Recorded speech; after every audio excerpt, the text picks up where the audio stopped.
kind of wanted to do this a little bit different and asked to see if anybody had any questions about putting, anything in particular. If not, I can kind of go through with you what I do. The title of my presentation was Working with Tour Players. Got a few that play on the PGA Tour all over the world, really, European Tour. But it's funny because the second part of it was working with your own members, normal people, if you will. But again, any questions per se about anything that has to do with putting? What would you tell Rory? It's a good question. I'm not exactly sure everything he does, but I was fortunate enough to walk with him for about 16 holes at Riviera, not this year, but last year, and I was filming him. That's what I do. I film guys from the same camera angles. I got it from Carl Welty, and actually, let me back up a second. Just to say thanks. Nobody gets anywhere by themselves. They all get help. And Carl Welty is a mentor of mine. He's been a mentor of mine since I got in the golf business. Sean Cox is a mentor of mine. Phil Rogers is a mentor of mine.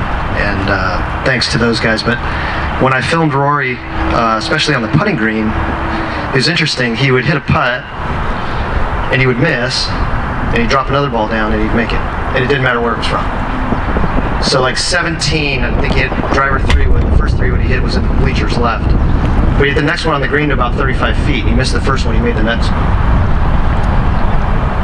So, what's that? He needs to talk down. There you go, that's it. But he did that all day. He'd miss a putt, he missed a putt on 16, the par 3, and he made the next one. Which tells me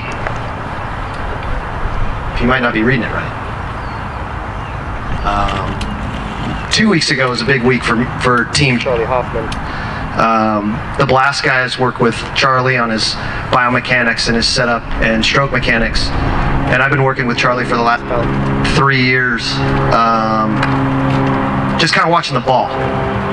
I've always told all my students the ball is the most important thing in golf. What that ball does, how it gets there, that's the most important thing in golf. That said, Charlie had some very pronounced patterns. I use video a lot, so in filming him and filming what the ball was doing relative to what he thought it was doing was 2 totally different things. So the gentleman that was up here earlier from Callaway, I see, basically what I'm trying to do is I'm trying to find patterns, right? Am I reading left to right or low, uphill, downhill? Can I recognize what a straight putt is? What am I doing with my aim? Because all those things show up under the gun, right? So last year, Charlie won the Valero, which is being played this week. And the putt he made on the last hole was a downhill left to right slider from about 8 feet. And his tendency on those particular putts was to read them correctly, but aim left. And then either not hit it hard enough and it would miss low, or hit at the right speed and miss high. So when he made that putt to win, I jumped out of my seat, because that was his bugaboo. That was like the putt that he could not make, and that was the one he made to beat Patrick Reed. But if he didn't know that pattern, he wouldn't know how to fix it.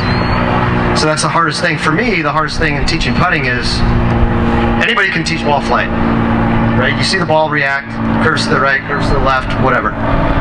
But when you're working on the putting green, you can have a player stand over a putt, hit a putt, they don't know, they have no clue whether or not they think they know the ball started on their line.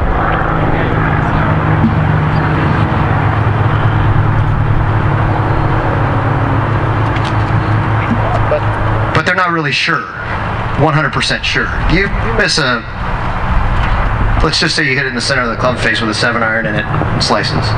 We know for a fact the face was open relative to the path, okay?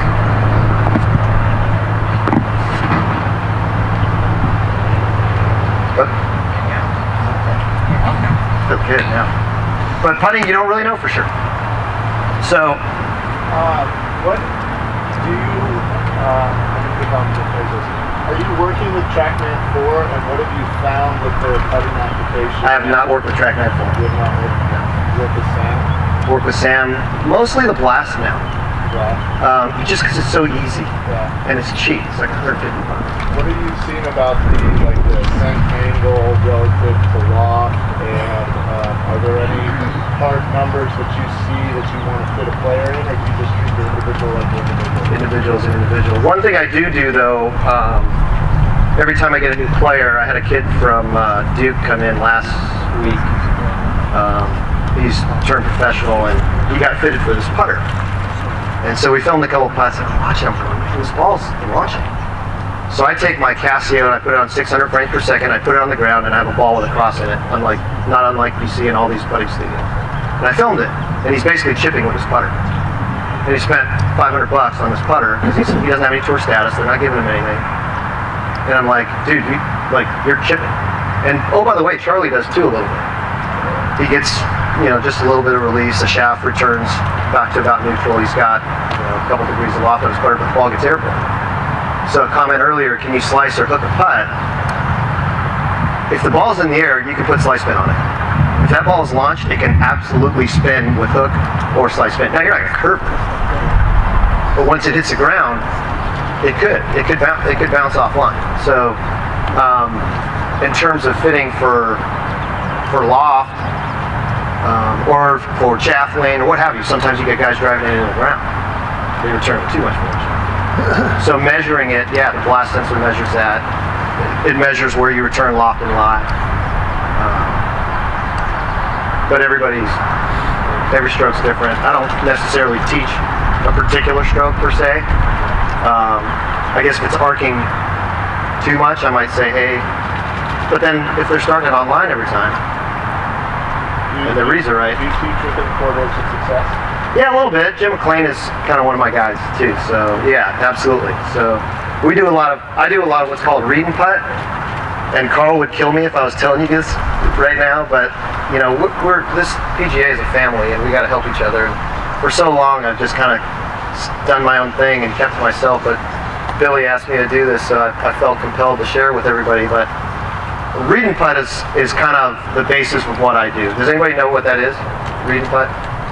So basically, what I'll do, and it doesn't matter. It could be a 30 handicapper. It could be Xander Schauffele, who just made it through the web, and he's got full tour status this year as one of my guys. And I'll have them pick a spot. I mean, start from 4 or 5 feet, and I'll have them pick a spot where they think the read is. So if he wants to do aim point, if he wants to do vector, if he wants to do Dr. Grober's putting trajectories that Sean and I have gotten to go through quite a bit, I don't care how he finds it.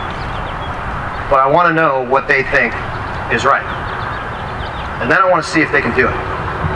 Because a lot of guys will tell me, oh, I'm going to hit this on the right edge, and then they hit it 3 cups outside the right edge, and it goes in, and they're like, see, bro, I told you. And it didn't start anywhere close to being on their line. So then you go back and you say, okay, well, how does this player play throughout a year?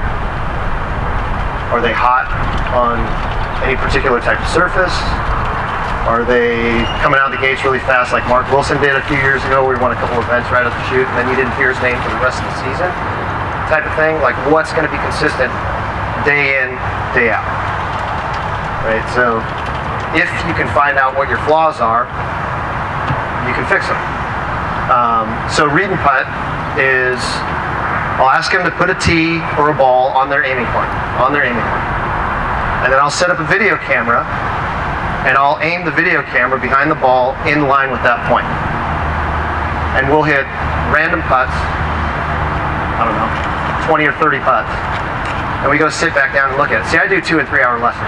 So we go sit down, put it on V1 or JC video, and I'll draw a line, and immediately we can see whether or not the putter's aimed where they think it's aimed. And most players can't aim. Could be an optics deal, how they're standing. There's a couple drills, and if we have some time, I'll put some of you guys through it, and gals. But most players cannot aim their putter. It's very common, and it doesn't. I got to work with D.A. Points before he won the Shell a couple years ago. He had no idea where he was aiming the putter, no clue. So we showed him a couple things, and he said it was his mom's putter the way he won. But he was able to learn, and that's kind of what it's all about, right? So now all of a sudden you get this player sitting in a room watching their putter move and their ball move relative to where they think it should be. And most times, what do we see from our students in terms of reads? What do they do? Under read. But overplay. So they'll go, oh yeah, bro, let's cup outside the left. And they hit it 3 cups outside the left and they make it. And then we show them and I go, well, was that skill or was that luck? Because to me, a skill would be, well, I want to hit it right there, and then hit it right there, and have it go in at the right speed. To me, that's a skill. But some people are field players. Chris Riley's now retired, but been one of my guys for a long time, and he doesn't know where to put the tee, he doesn't know where to put the ball, but that guy makes more putts than anybody, and I leave him alone. Just let him do his thing, right? Because that guy makes a lot of putts, still.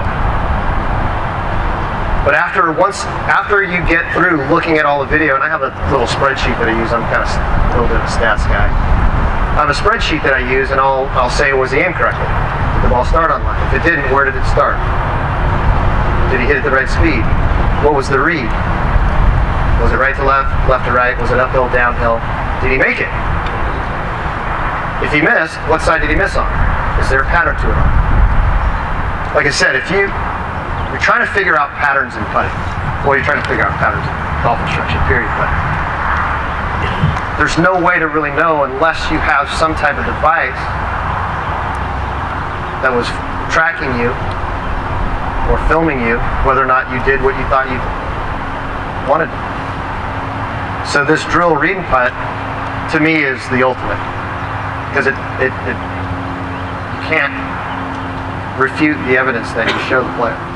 And when they see it, they're shocked. They can't believe they're not hitting the ball where they said they wanted to hit it.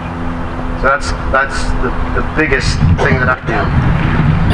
A friend of mine, Brett Saunders, who actually used to work, or still, I don't know if he still works with Hadwin, but he gave me a study that was done by Robot with Sweeney and who's the guy that invented the printer? Dr. Hurian. So now you go back a little bit deeper and you say, okay, well, am I making any putts? What kind of putts are you hitting? Are they massive breakers? So if you're playing a game around the golf, anybody, if you're playing around a golf and you're in your golf cart, you get out of the golf cart and you grab your laser and you shoot the flag and you go, I'm 167. What do you do? Say that again? What's the wind? But you go, I'm going to hit it 167 yards. Well, what if the green's tilted like this? It's the worst distance to hit it. Full high. So now you got the biggest breaking putt on the green. And once a putt has curvature, it's harder to make. Once a putt has curve, it is harder to make. So, Jason Day's mental coach or process coach is a friend of mine, Jason Goldsmith. He's the one that started the Focus Man stuff. So in 2015, he won Torrey, and I was able to walk with them for 18 holes. And every single hole, he was looking for all the different hole locations from Thursday through Sunday. Where's my straight uphill putt? And that's where he was trying to hit his ball. So it's like, well, I can hit it 10 feet all day, but if I got to play 3.5 cups of break, I'm probably not going to make it. Probably not going to make it. But the straighter the putt is, doesn't matter how hard you hit it or soft you hit it, as long as you hit it hard enough to get it to the hole. But if the putt's straight, I can firm it in the back or I can die it in the front. It's straight.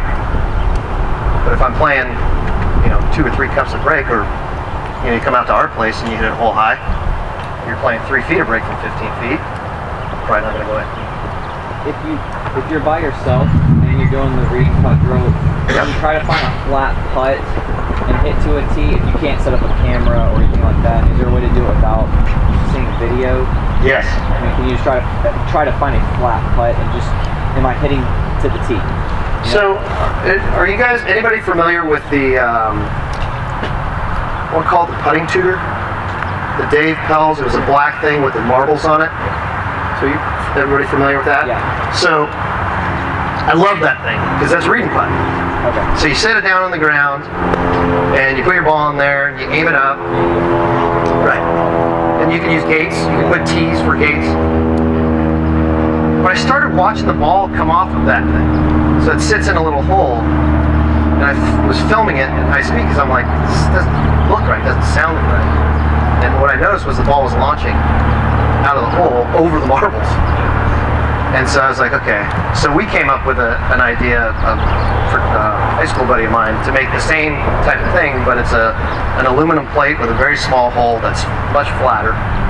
We call them the putting plates. And I don't know, maybe some of you have seen them.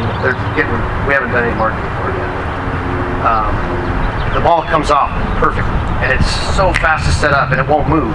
And that was the thing about the other one. You hit a couple putts, and all of a sudden it's moving. You got to re-anchor it and whatnot. But you can use 2 tees. I used to do these things called stick reads, where you would. Allison, I'm borrowing your stuff. So if this is a hole and this is my ball, I would put a stick, an aim stick, on the high line of the putt, and my ball would be here.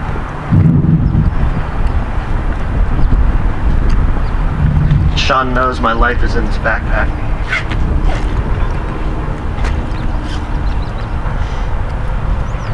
So I'd put a ball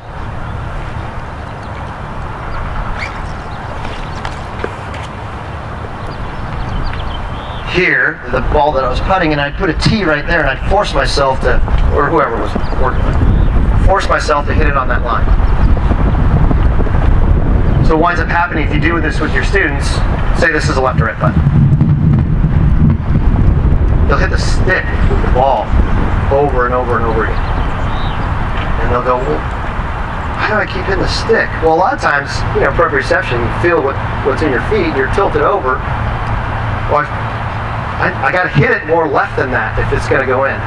But once they get it online and they see it go through the gate, it doesn't touch the tee, and they hit it the right speed and it misses this low, we go back and we go, well, you misread it. You weren't hitting it on your line, you misread it, it missed low. Right, so how many times do you get over a putt after you've looked at it and you say, oh, that's a ball outside right, you get over it and you go, oh, there's no way that's going right. It happens to me a lot, where I'll look at a putt, and I'll stand over it, and I'll go, that has no chance. So my feet are telling me something different than my eyes are. I was just going to say, it's because of your feet. Yeah, your body is telling you that there's something else going on. It's not your eyes. It's not your eyes. And I talk about optics a lot. When you stand over the golf ball, is there something that I like to see? So which one are you going to trust more? That's a good question. Which one do you trust more? Feet. 100%. Feet, 100%. Your eyes perceive. Not everybody's the same. Some people, their feet lie to them. Some people, their eyes lie to them. My thing, I try to teach people, you got to have your feet and your eyes tell you the exact same thing, and hopefully it's right. Because you're going to get fooled. Everybody gets fooled. Are you doing this stuff that, like the straddle and the aim point a little bit, like trying to find the straight? So Dr. Grover is on the board for TPI, and he showed us this thing, he called it putting trajectories. So if you're familiar with aim point at all, you'll get this. So if you have a planar surface, just a flat tilted surface, and whatever, it could be tilted 2 degrees. There is a point on the straight line above the hole that's going to be generally the correct aiming point for every single putt around that circle, as long as it's the same distance. So if you can find straight, which most people can't find straight, but if you can find straight, you know exactly where that straight putt is coming up. So this tee is tilted a little bit this way. So let's say the straight line's up here, and this is the hole. There's going to be a point on this straight line above the hole that if you walk around, as long as this putt is the same distance, that's going to be the pretty close to the correct aiming point for every single putt around that hole. You can hit 1,000 putts, and it's going to be close. Might not be exact, but I mean, we got to have some feel when we putt, right? So, oh well, I'm going to die this one, and so I'm going to aim a little higher than that. So that's putting trajectory, and that, to me, that's important to know when you're out in the middle of the fairway. So if I go through, I have my guys chart greens. So the guys that have hole locations. Does anybody here hold like a US Open qualifier at their club? Do you use the exact same hole locations every year? Pretty close? Pretty close, right? So if you know where the hole locations are, like I'll have my guys go out and chart the greens. And they'll take measurements with a digital level. So they have the Excelsis level. This is a smart tool, and I got this. This is super old. But they have these digital levels that you could put down to figure out, you know, what the ground's going to be. So you say, use your feet. I had a kid from Hong Kong the last 10 days come, and he looked, and I said, find me a straight putt. Put the ball down, that's straight. I said, you bet your life on it, that's straight. He goes, yep, that's straight. Okay. We film it. He starts it in the middle of the hole and it missed left. Right to left putt. At 0.4, 0.5 degrees of tilt this way. But he thought it was straight. If you think it's straight and you hit it straight and you miss it, well, he misses it. Oh, I pulled it. No, you didn't. Broke. So to be able to identify things. So using a digital level, I have all my guys use a digital level. So getting back to charting greens, I'll have a player. This is for your more, I guess this is turning into advanced course management. I'll have a player put a club down right over the center of the hole and aim it at the 100-yard marker. And then I'll have them take a reading from 2 feet, 4 feet, and 10 feet. In crosshairs. That's what we call them, crosshairs. So they'll take a measurement, 2 feet, 4 feet, 10, in every direction. So if he's off the center line, he doesn't need to do any point. He knows how much tilt there is. So there's no guessing. So how many times have you gone there and, well, this putt's going to do this, and it doesn't. You step back and you go, what the? I can't believe that broke that much. Well, if you had the reading, that would never happen. So, Derek, do you use the Perfect Putter by chance? I do. I do. That's 2 years ago. I bought that at the PGA show, and I thought that was the best. Tell them what it is. Putting teaching. Does anybody know what the Perfect Putter is? Yeah. It's like a stemp meter thing. It rolls the ball down. So, you know, if I take somebody and I say, okay, I want you to read this 10-foot putt, and they say, okay, this is going to break 2 cups from right to left, and so you can set it up. And I bought the laser, which was an extra $250 or whatever it was. And then I'll line it up and I'll turn the laser on. I'll go, okay, can we agree that this is aimed where you said you wanted to aim it? And then I start rolling balls, and sure enough, they miss low. And I say, okay, well, let's figure out how hard you would actually have to hit this in order to hold this putt. And oftentimes the ball will roll straight over the hole because they've read so little break that the putt is unholdable at the speed they perceive it to be able to go in at. But they don't hit it there. Yeah. If you want to learn about green reading, that Perfect Putter is one of the best things that you can do. Is get one of those, and I mean you can use a Hot Wheel track basically. I mean if you really were strapped for cash. I mean there's other things that you could do. We're golf agents, we are. Right, I get it. My wife spends all my money. I don't have any. Any other questions about anything? Is there an optic distance you like to work with the people? You know, I thought you were going a different direction, but how do you train? so Optic distance. So if you look at PGA Tour stats, you can tell who can putt once they get outside around 5 or 6 feet. So I start close, 3-4 footers. There's 6 to 8 guys every year on the PGA Tour that will not miss a putt from 3 feet in it, 100%. And they'll hit as many as 800 putts. That's pretty good. But the difference between the best guy and the worst guy is like 97%. So he'll miss 11 putts from 3 feet in. But I start pretty close. And doing read and putt, I really don't get outside of 10 or 12 feet. Now, I think you're going a different way.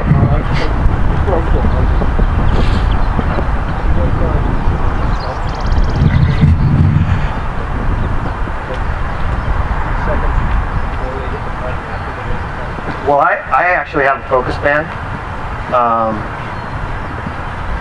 It's funny, I use it more for my son in his baseball than I do for golf, but target awareness is a big one for me. Jordan Spieth kind of breaks the mold a little bit. I mean, he stands over putt, he's like getting whiplash, looking back and forth at his line, whereas a guy like Jason Day is going to get over it, and he's going to look, and then he's going to track his head slowly back. Self-talk, not so much. You know, I should probably do a little more of that, but you know, I'm more about.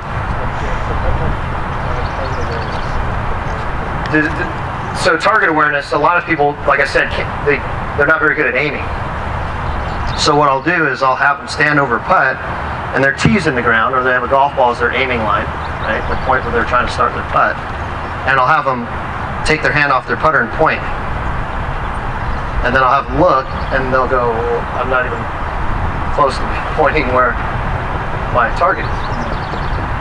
So that's a good drill, full swing too. I mean, you stand on the range, you can go, okay, well, I'm gonna hit my driver, point at the target, their target's over there, and they look up and they go, oh my God, no wonder why I'm seeing it right. Because my awareness is over there. If I'm pointing over there and my awareness is over there, that's generally where I'm gonna hit.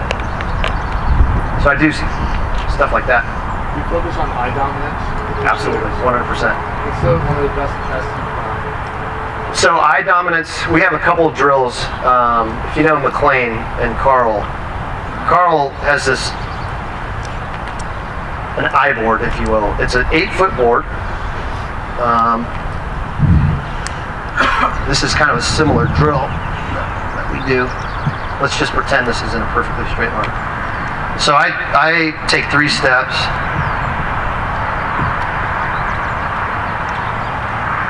And let's just say these balls are in a perfectly straight line. So I have an 8-foot board that I'll put on the ground, and I'll draw 2 lines on one side of the board, and I'll go all the way to the other side, and I'll draw 2 lines. So they match up.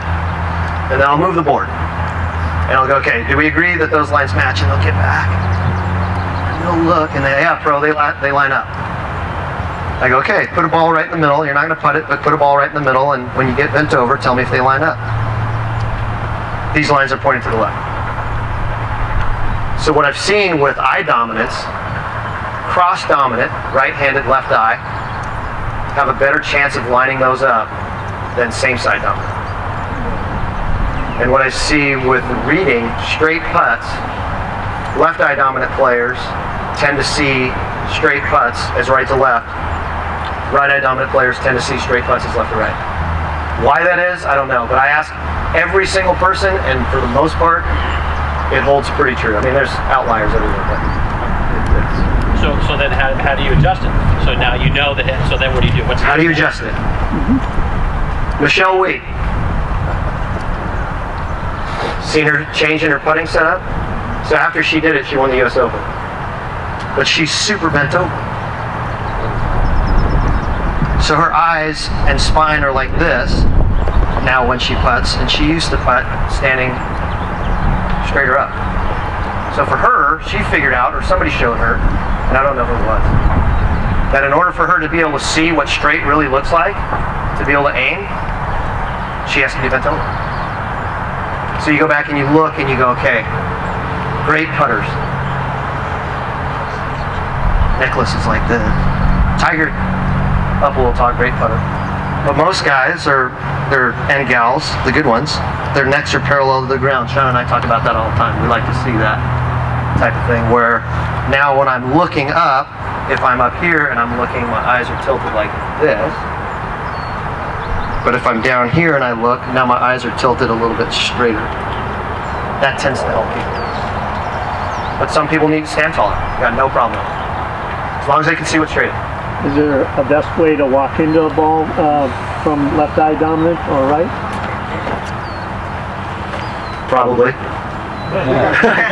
Probably. Well, you know, my car loyalty line is, well, because this is where I thought you were going with the distance. Yeah. So how far, where should I be when I read a putt? Because most of us stand right about here, we lean down. If I stand here, I can't, everything looks dead straight. I'm 7 to 10 paces back, 30 feet.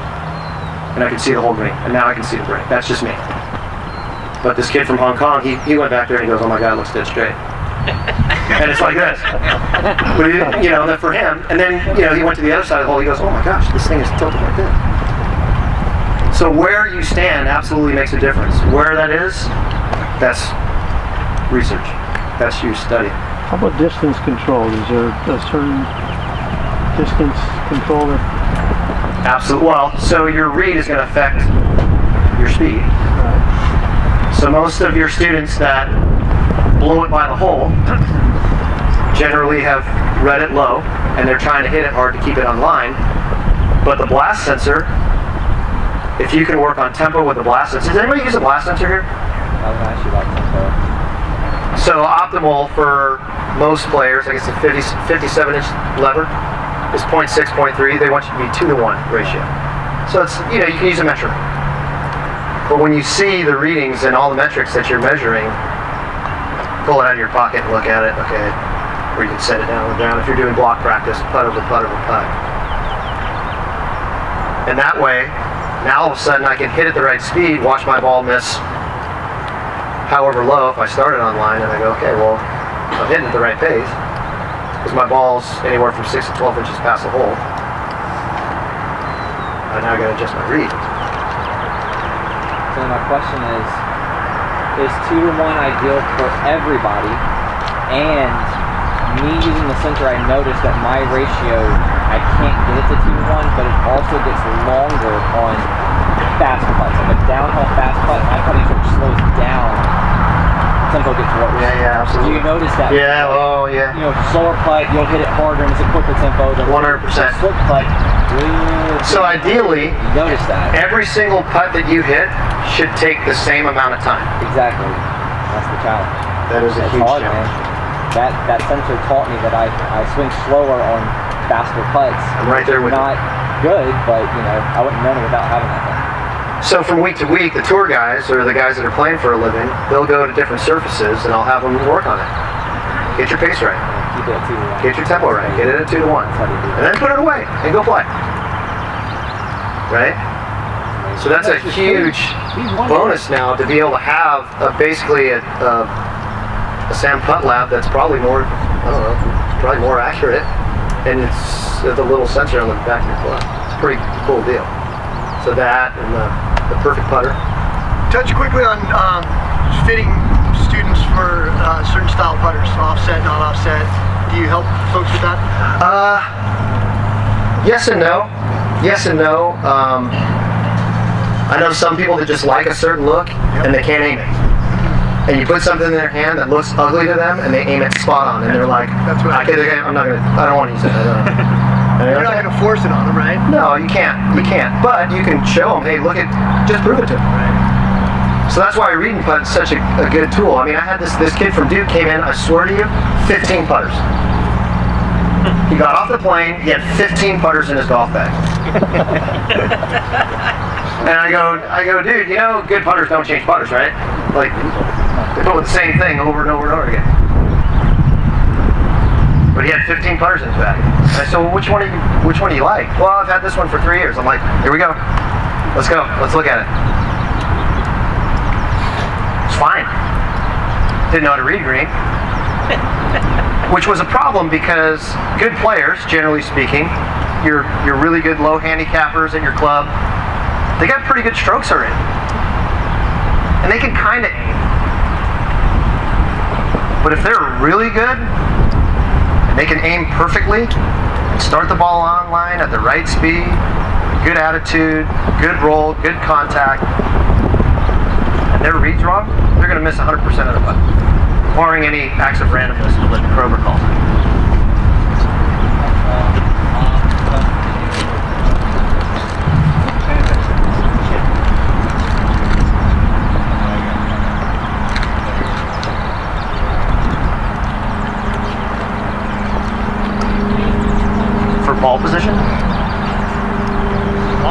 ball positions, you can change optics. So that's a slippery slope. So if you get a player that plays the ball, what, a half a ball forward in their stance, let's call it, and the ball's launching, let's say, and they don't want to change. They want their hands back like Zach Johnson, and they're going to return it with their hands back like this. And all of a sudden you go, okay, well, if you don't want to change forward shaft lean, you don't want to change the loft of your putter, we'll move the ball back, and now all of a sudden he can't aim. We got a big problem. So that's when you bend his putter without him looking. How about reading green? How many it's easier to read a green from below the ball or above the ball?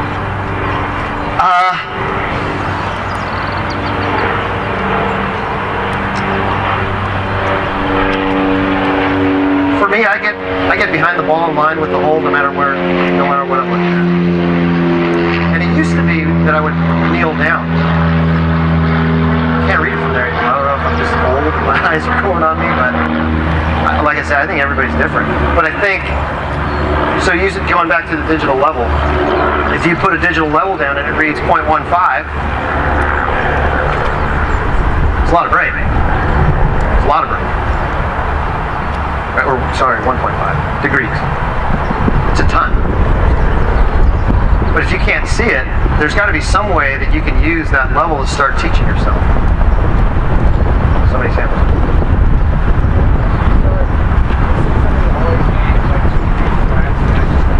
Yeah.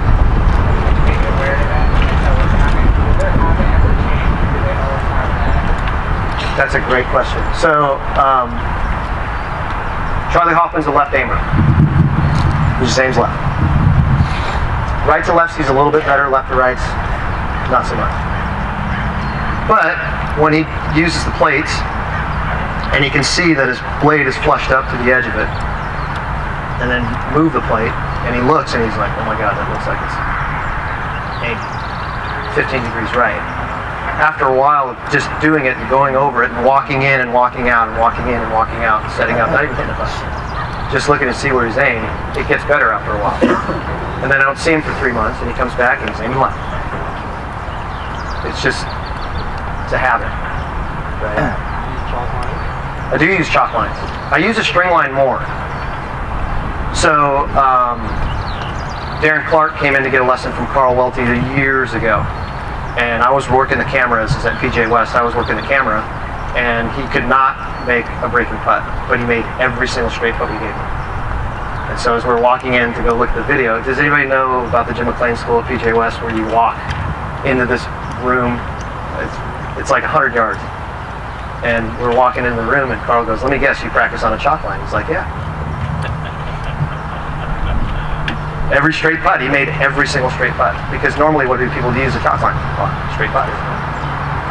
And then half the time you get on one of those chalk lines, it's already been snapped down, you weren't the one that did it, and you hit it, and the putt breaks off, and you're like, this person doesn't know what a straight putt is. I see it all the time at our club. I see a chalk line down on the ground, and it's not straight.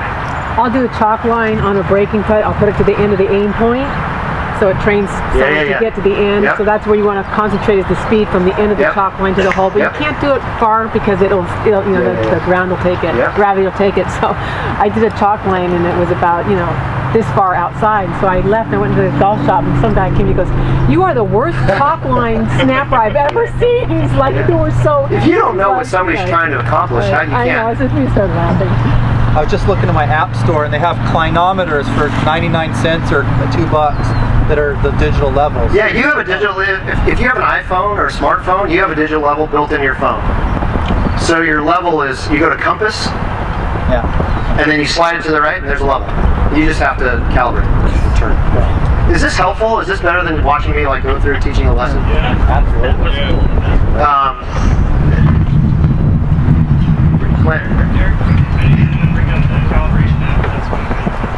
Yeah.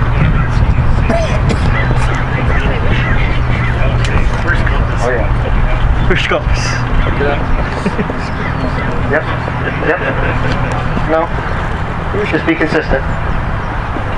If you're going to use percentage grade rather than the degree of tilt, Just be consistent. Aim points percentage rate. And I think aim point's good. I've given lessons to guys that do aim point and they're wrong a lot.